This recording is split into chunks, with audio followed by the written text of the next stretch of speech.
creepy and cool TikToks that will blow your mind. Are you ready? Are you ready? Let's go! Disclaimer: this video is for entertainment purposes only.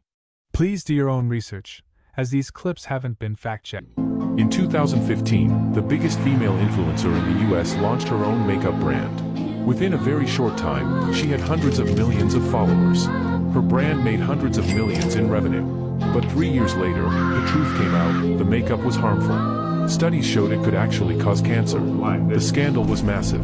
She was arrested, sentenced to prison, and all her accounts were frozen. And then something unbelievable happened. All her videos were deleted, every trace of her was erased. It was as if she had never existed. But if you search on TikTok for Lena Rayner, you'll still find a few videos of her. I think this is the real Leona Rayner. Look at that. Look at this. Get out of the way. What the hell's gonna happen? All right, get out of the way. What was gonna happen? He's gonna watch your clothes. It's dead. It's dead.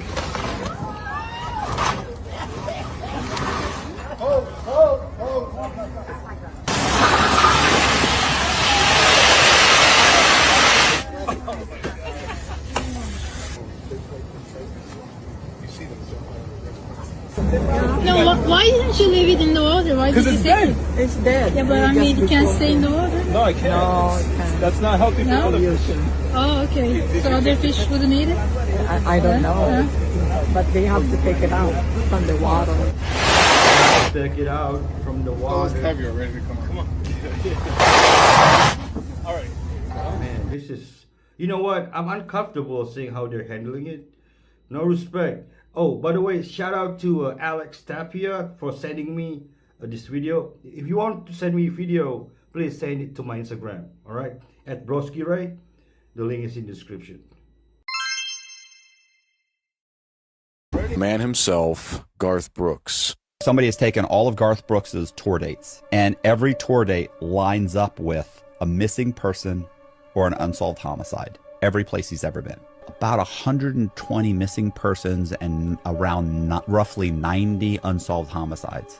And I am telling you, the man is a monster. He moves to Nashville. He's working at like the Boot Barn. It's like 3 people that go missing that were in the vicinity of the Boot Barn where he was working while he was trying to be a country music star, right? He ends up getting a record deal. The album comes out. They put him on tour on like state concerts for all the state fairs. He's traveling around the country. Missing person here, you know, unsolved homicide here. Like, I don't know where he was staying. I'm assuming he's sleeping on the bus, which is probably right in the fairgrounds. So 2 miles away or 4 miles away, some girl ends up disappearing. This goes on and on throughout the years. And here's another thing that's interesting. Garth built this huge house. Like John. Put Candace Owens to the case. Oh, shout out to Brady for sending me this video. And there's 4 different ways that you can view other human beings. And the first one, so if we imagine a scenario where you're driving down the road and somebody in some sports car or something like pulls up, deliberately pulls right in front of your bumper and cuts you off, then sticks their arm out of the sunroof and flips you off, flips you the bird out. I've actually experienced something similar to that. Yeah, not fun. Yeah. And so level 1 person is broken. So I'm viewing other people as this level 1 stage. This person that cut me off is broken. What do we do with things that are broken? Our instinct is to fix it. So I need to rectify the situation. I'm going to go do the same thing to him. I'm going to maybe pull out a gun if I'm some weirdo. I'm going to pull up beside him, flip him off, curse him out, do something. I need to reset the balance of power because that person's broken and I'm going to fix the situation. Level 2, same situation, is different. So I might still get a little emotional response. I might get really pissed off. I might secretly hope that he's going to swerve off and maybe T-bone into a telephone pole or something. But I'm not doing anything about it. Like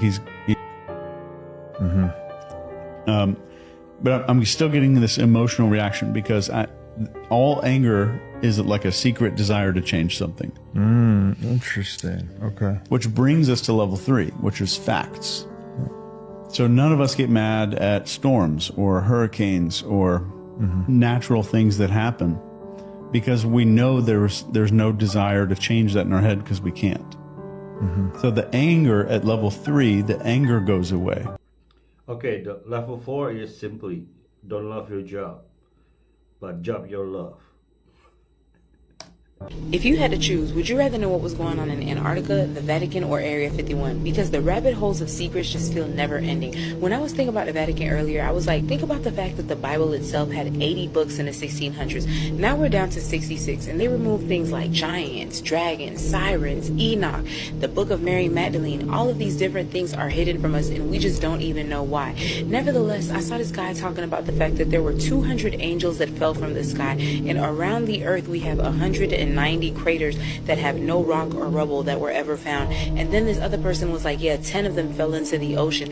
Then this lady blew my mind because she was like, what if that's what took the dinosaurs? And why would there be a book about dragons if dragons never existed? And I've gone down so many rabbit holes in the last couple of days that my mind is completely depleted and exhausted, but I'm also super intrigued and I just want to know more. But I feel like I'm just going in circles because every time I uncover a layer, I end up looking into something else that has nothing to do with what I was looking for, and then I'm just stuck because I'm like, I didn't know this either. So what do y'all think about this? Like, if you had to choose, what would you go to first? Okay, let me know your thoughts in the comments. Let me know what other crazy rabbit hole has recently come out that you've been going down under. Share this so that we can keep this discussion going. Like, follow, stay for some more tea. I appreciate y'all support. Bye. You know, the Vatican knows about the other two. In the case of James Gibson versus City of Chicago et al., in the amount of $14,750,000. Hearing no objections, seeing no hands, so ordered. Come here, Mama. They couldn't break me. They couldn't break me, Mom. James Gibson was awarded almost $15 million by the city of Chicago for spending almost 30 years in prison for a double murder he didn't commit. Not only that, but he was tortured for days, he told us, by a Chicago police unit that would end up being tied to more than 100 cases of abuse. This settlement, by the way, is just a fraction of the over $100 million worth of settlements struck by the city of Chicago tied to police misconduct cases just this year. Just this year? Now, I was with James Gibson at City Hall when he got literally millions of dollars, but he wasn't celebrating in the way you would think. Yeah, man. How you feeling, James? Wow. How do I feel, man? I'm in war. I've been at war. I'm punch drunk.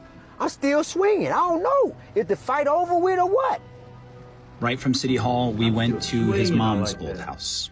She was his rock. She told me I was coming home, and I believe that. She told... And I'm still mad, too. But she wouldn't live to see that happen. She died a little more than a decade into his sentence. I say every time I get a blessing, it rains. It'd be my mama. And even with this latest blessing, almost $15 million, the money can't replace time. Of course not. I feel bittersweet, man. I'm a warrior, man. I've been fighting all my life. I always appreciate everything. I never take nothing for granted. They couldn't break me, Mama. Man. 15 million isn't worth 30 wasted years, though. I wouldn't do it. I wouldn't do it for $1 billion. You know, one of the biggest lies we were told about World War II was the whole blonde hair, blue eyes thing. Like, A.H. didn't even look like that. Neither did most of his inner circle or his soldiers. It wasn't real. What? It was about propaganda. They also don't talk about Germany during World War I, how they were all starving, in debt, and humiliated. That desperation is what gave the Yahtzees all that traction. Everybody's heard about those Yahtzee book burnings, right? Big piles of books on fire, erasing knowledge. But the way it's taught in school, low-key a myth. Like, yes, they did burn books, especially from Jewish authors and communists. But here's what they don't tell you. It wasn't just random bonfires. A lot of them came from the Institute of Smexual Science from Berlin, one of the first places in the world studying gender, smexuality, things that we'd call LGBTQ issues today. A lot of these books had nothing to do with truth. But somehow, nobody talks about the book burnings in Europe against Christianity, which led to much, much more books being burned. And then you start to wonder who was writing these textbooks. So make sure to share before they make this disappear. Oh, wow. Let me know how you feel about this in the comment, folks. This is interesting. If society collapsed in the next 24 hours, the first thing everyone should grow is the winged bean. The winged bean is one of the only crops that has more than just carbohydrates. These are one of the most protein-packed plants in the entire world, but it's still one of the most unrecognized fruits in the world. People would eat the leaves like spinach and the pods would be eaten like green beans. Even the roots of these plants can be eaten almost like a potato. The plant originated in the Pacific Islands in the areas that had longer nights. That's why it was so hard to grow it outside the tropical region. So people started breeding new varieties that could flower in different day lengths. But by then, soybeans had taken over the global market. That's why it was called the wonder crop of the tropics. So it went from a crop that could feed the entire world to a crop that some of you are just now hearing about, which is pretty insane. We have a lot of them here. You know, we cook it with coconut milk. Fastest way to read a human being is to keep one question in your head. That's going to show you the beginnings of understanding the mask that people wear, because everyone wears some kind of a mask. 99% of us have a mask. It is, what does this person want me to feel about them, and what do they want me to notice? So if I'm seeing somebody who's acting like he's posturing all the time, he's yelling, like just puffing his chest out, the mask is usually the opposite of what it's concealing. So I'm seeing a fearful little boy that's afraid of being hurt. So we wear these personas and these masks to cover up something. I really don't care what people think. There's no way these are the same people. Watch these videos with me and tell me what you First time that I was authentically 100% honest with all of you. I think it's safe to say that most of you know a lot of my life, whether I liked it or not. And I had to stop, because I had everything, and I was absolutely broken inside.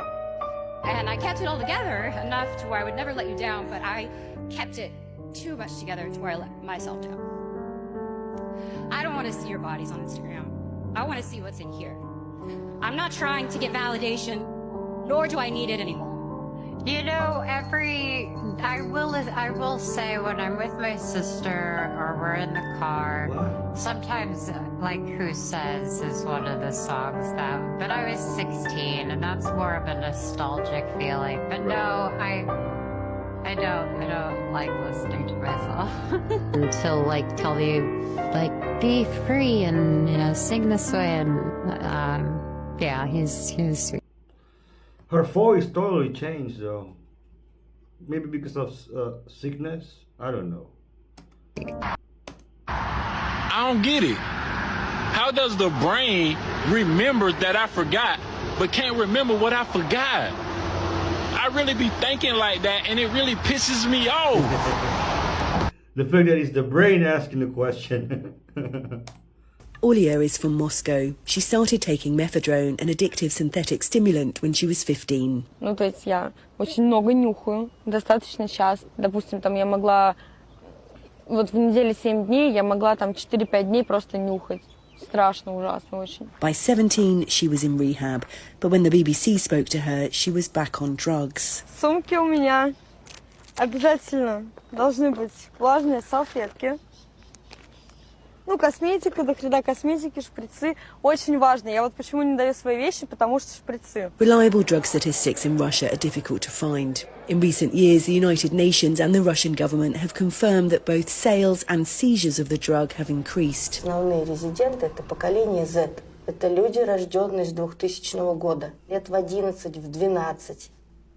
Они начинают пробовать наркотики. И годам к 14 они встречают основной наркотик. И часто это бывает мефедрон. Проблема в том, что от этого умирают. In March, Olia was sentenced to 6 years in prison for intent to supply narcotics. У меня есть две Оли.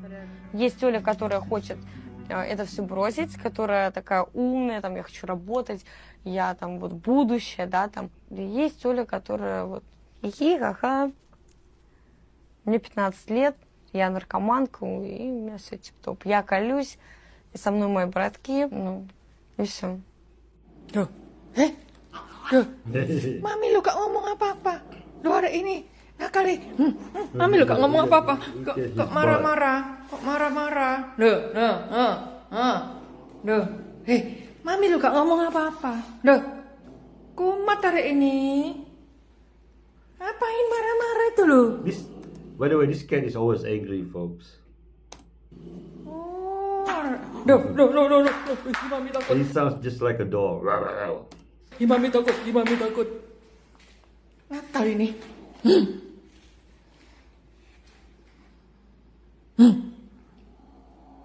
Marah-marah. All right, I just have to put it there. The music industry is dirty, and they've been fucking over Bebe Rexha for years, and she's been trying to tell people, but nobody listens. So let's go through every single time I personally know about that she's been fucked over in the industry, rapid fire. By the way, welcome to my series, Dirty Pop, where we talk about the dark underbelly of the pop scene. In 2021, with an interview with the Los Angeles Times, Bebe Rexha says that the music industry is one of the most toxic industries on the entire planet. She talks about when she was signed to Pete Wentz's record label very early on in her career, and she was a lead singer for Pete Wentz's band, the Black Cards. While they were on tour, when she was basically penniless and just working this gig, she got a call from management saying, "Pete doesn't want you in the band anymore, goodbye." And she didn't hear from Pete until years later when they kept running into each other at industry events. Then in 2013, when Bebe Rexha signed to Warner Records, they tried to block her first EP, I Don't Want to Grow Up, because it dealt with issues that were around mental health, and they did not want to send a single to radios. Then in 2013, Bebe Rexha wrote Monster, which she was really excited about because it got sent to Eminem, who was interested in the song, except then he went completely silent on her and she didn't hear anything for weeks. Until randomly, she saw Rihanna tweet the word monster and realized her song had been passed on to Rihanna without her knowledge, which she was still excited about because she loved Rihanna. And she said, hey, at least somebody awesome is taking this on, even though she really did want to be on the track. Except then they left some of her vocals on the track, didn't credit her at all. Then in 2015, things seemed to be turning around for Bebe Rexha as she was to be featured on a brand new song from David Guetta, Afrojack, and Nicki Minaj called Hey Mama. She performed and wrote the hook of the song, which, you know, is the most important part of the song, the part that people really remember. Fallen angels teaching humans how to do things that they never were meant to know how to do. Exactly. We see that in an ancient document, and we often look at this stuff as like they happened. Right. But why can't it happen still, right? Like same thing with like the idea of the Nephilim. So somebody recently, I forget who it was, had said to me, and they weren't being mean or anything, but they were just saying like, you believe in the Bible and Genesis 6 and all that. Yeah. And they're like, all right, so Noah's Ark happened and the flood happens. And you said, and other people say that, you know, they're to wipe out these abominations. Right. Yeah. And they're like, do you think that Nephilim existed after the flood? I'm like, yeah, Numbers 13:33 is clear about that. And they're like, how did that happen? How did they survive the flood? And wouldn't God know that that would happen? And why didn't he stop it? Right. That last question, questions, I don't have an answer for. But the first one is very elementary.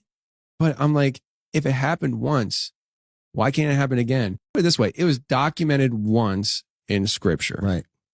But if we don't treat the Bible as an all-encompassing timeline of all of time, and we look at it more like this is what you need to know book, then it opens up this possibility to say there are things that happened that maybe we don't even totally understand 100%. that would blow our brains that happened that's not in the scripture. And we will never know, even if it was a possibility, until we get to eternity. Yeah. You know? And so like I say that to say, I just think that it happened again. Or maybe these things have supernatural abilities, which I definitely think they do. I do. And could they have just transcended to another realm? Right. Just gone to another realm to exist there? Because when we see, you know, in Enoch, it says that demons are the dead spirits of the Nephilim. Well, if demons are interdimensional right now, right, is it far stretched to say that they could have been interdimensional when before they were quote unquote demons and they were Nephilim here on earth? I don't think so. I mean, like your father is a supernatural being. That's right. And your father's teaching humans how to do supernatural things. You don't think they're going to teach their kids the same thing? Fallen angels interfere with God's design. Movies that might have been trying to tell us something, part 3. Let's talk about Pinocchio. Throughout the story of Pinocchio, we see a main storyline where boys who are misbehaving, etc., are taken to a place called Pleasure Island. They are brought there under the guise of there being no adults, no rules, and being able to do everything you want, stay up late, etc. From the original film in 1940, I found this scene particularly disturbing. Roll it. It's your proposition. Well, how would you blokes like to make some real money?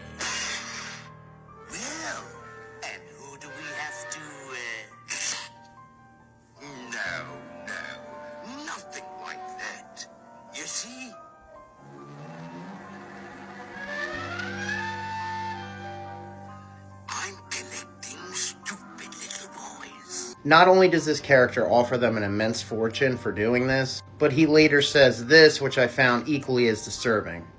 No, there's no risk.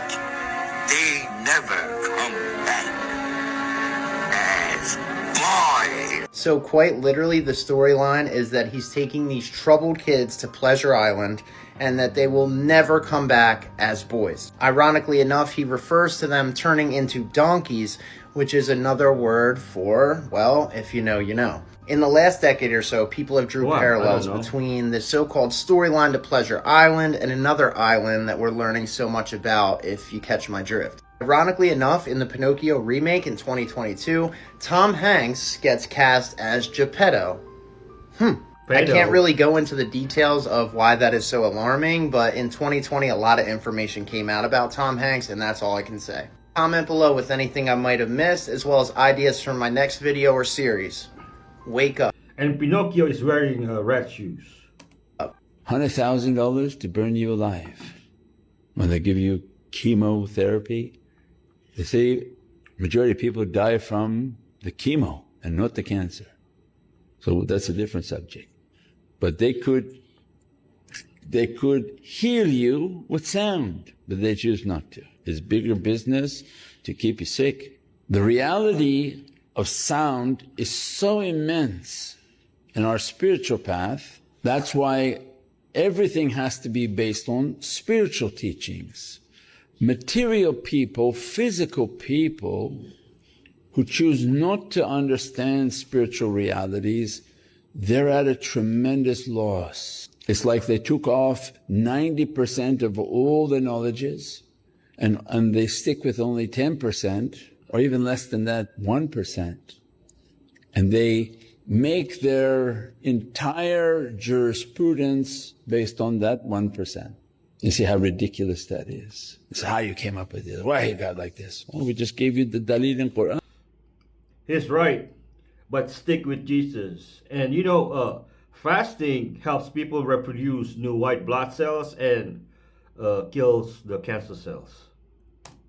What if I told you the only thing keeping you from waking up tomorrow and feeling incredible is 8 things to tell yourself in the morning that will reprogram your mind, boost your mood, and help you have a great day? The first one is you need to tell yourself today is going to be a great day, because you can still make it a great day based on your attitude, no matter what it is that's going to happen. That second sentence is, something cool is going to happen for me today. You're probably assuming that something bad's going to happen. No, let's do the opposite. Sentence number 3, no matter what happens today, I can handle it. You are telling your brain to look for the good. You're telling your brain that all that stuff that I normally freak out about, I can handle it. The 4th mantra, an exciting new chapter in my life is starting today. You are intentionally turning the page and ending the chapter. If I keep showing up, life will reward. This is what I say every morning when I wake up. God, show me how good it gets to be. That's it. Simple. Everything is in God's hands. And we remember the Aspen Comedy Festival? Yeah, that was fun. I did that too. He came there and he was freaked out. Yeah. I said, what's going on? And all I could say is he was visited. Yeah, I think too. And when he told me who visited him, my heart stops for a second. I'm like, get the fuck. And I'll never forget, he went, you believe me, right? You believe me, Jim, right? And I could, he's like, they came to me. And he said the names. And I'm like, get the fuck. And what happened? And then all of a sudden he went to Africa. Yeah, that's what I remember happening. But they never really said what happened. Were you threatened? I mean, I don't know how much. I don't have. You can't. I guess none of my business. Okay. But I know for a fact. He was corrected. He said, correct. Yeah.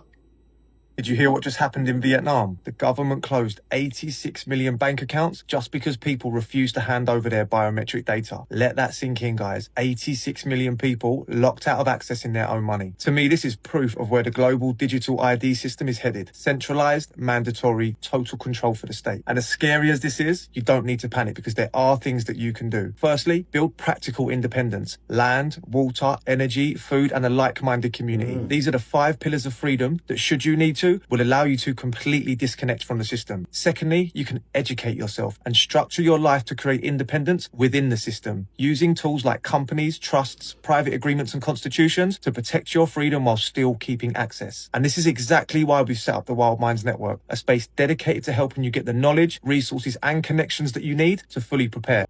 Simple answer. Stop using banks. Power to the people.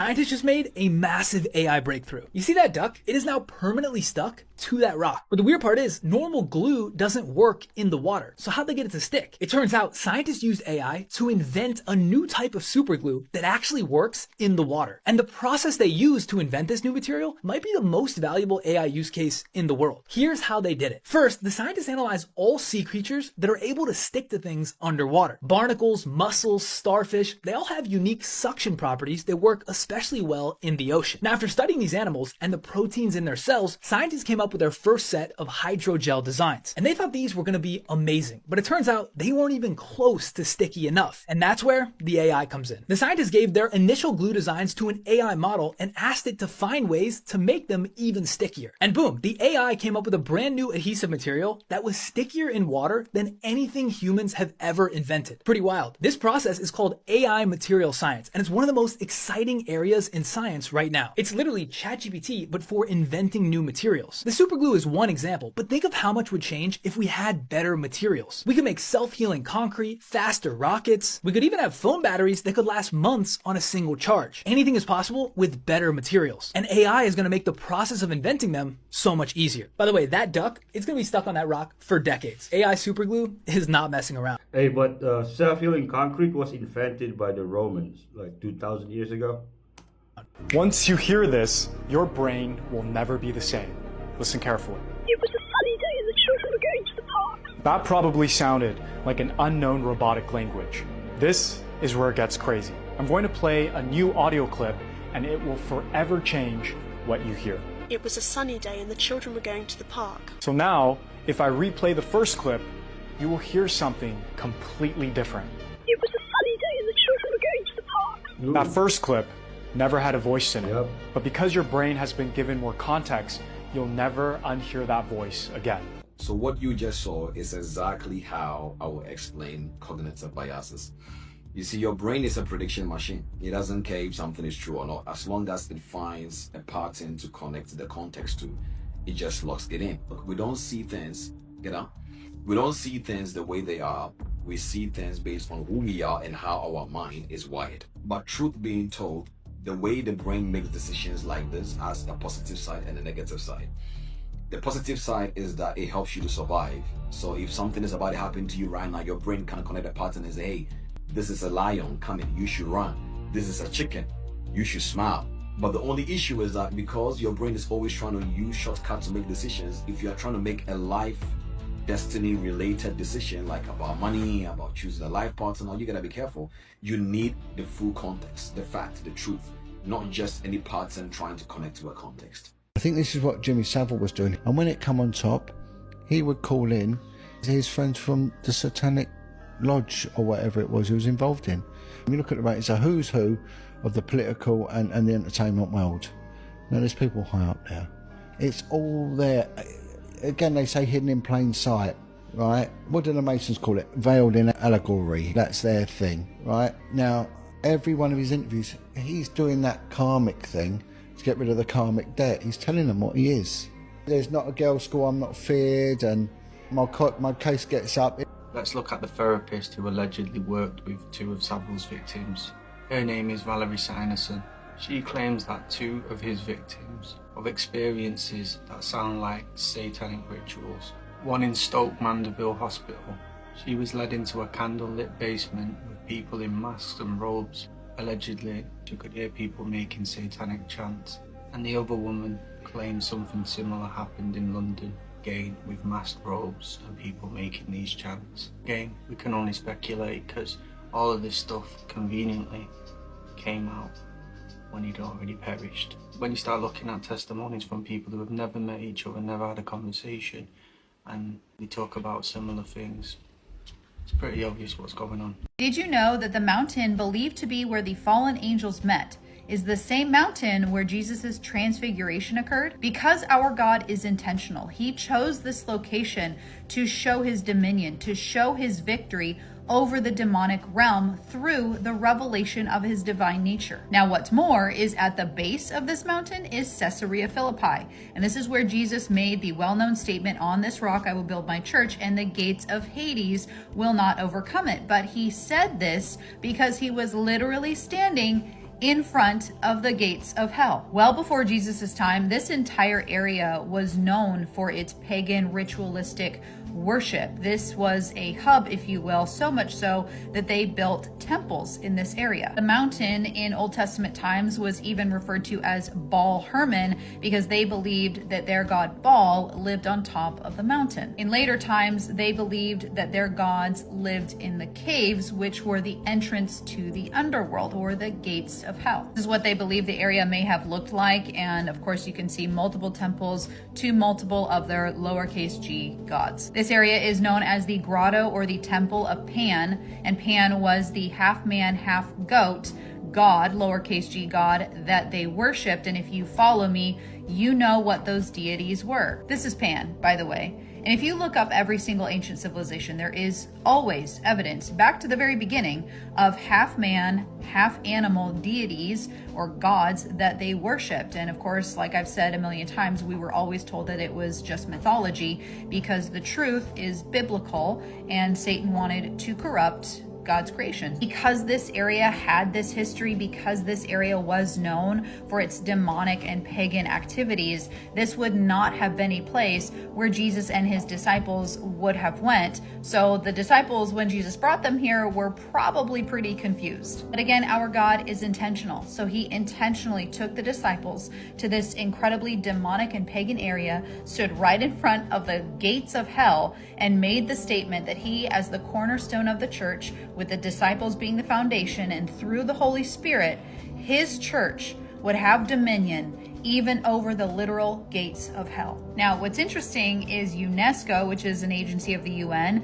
recognizes that Mount Hermon is very special. It will tell you that there has been more than 30 shrines and temples that have been found in this area on Mount Hermon. But what not a lot of people know about is at the highest temple of the ancient world in this area, there was found a tablet with writing on it. This is what's left of the temple. It was back in 1869 that a man named Sir Charles Warren found it, and inside the temple he found a stele with an inscription on it, and this inscription was referring to an oath being taken by angels. This location has major significance to the realm of darkness, and this is probably the reason why at the top of this mountain range there is a building that's there that is not owned by the people, but is owned by an entity that starts with the letter G and ends with Ment. But I'm sure that's just a coincidence. Our God is intentional in everything that he does and everything that he says, even where he goes when he says it. This world is ran by Satan. Scripture tells us that Satan is the god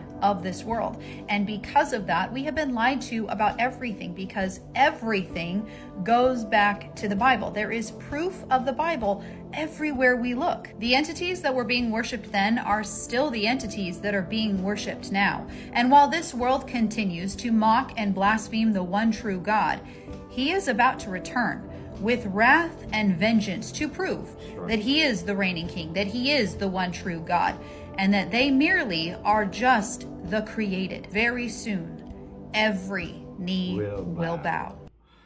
Glory be to the Almighty Lord who created man. And why are demons and the spiritual realm hardly taught in the modern church?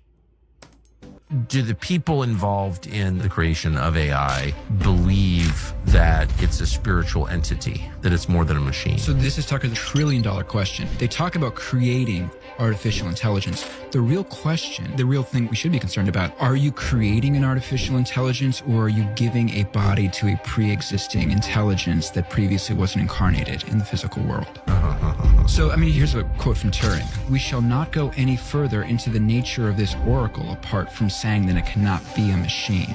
What a lot of people are concerned about, and what Silicon Valley is seemingly getting up to, okay, so a machine can't be aware of what it's doing. If there is such a thing as demons, angels, spirits, as Aleister Crowley called them, disincarnate intelligences. Disincarnate meaning intelligence without a physical body. Yeah. Could we be creating a physical body for the demonic?